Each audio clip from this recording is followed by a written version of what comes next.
Okay, today I am cooking pork chops, Dominican style. Pork chop Dominican style. First of all, you get some oil. It's really hot, and put half teaspoon brown sugar. Okay, to brown your meat. You don't have to marinate it. Okay, just put it here, and we're gonna get that meat brown one by one. Okay, so all you did is just get a half teaspoon brown sugar.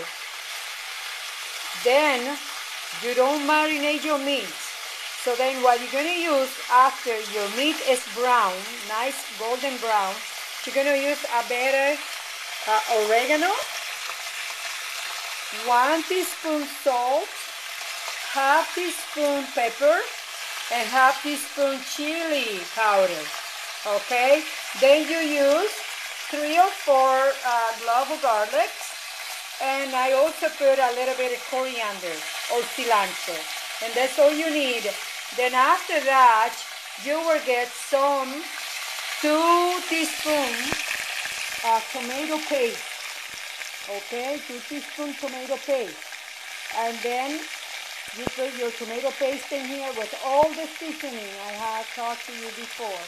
Okay, put all the seasoning in when the meat is nice and brown, and then just let it simmer until it's done.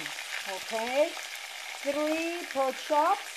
All you need is a couple cloves of garlic, lots of garlic, at your taste, a bit of cilantro, half teaspoon, tablespoon chili, a little bit of black pepper, a bit of salt, and a little bit of oregano.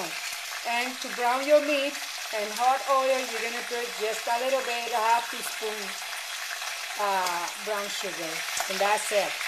Okay, and let it simmer until it's done with 2 tablespoons tomato paste, and then that'll be it. It's done. Easy recipe to make, and it'll be ready fast. Okay, enjoy it.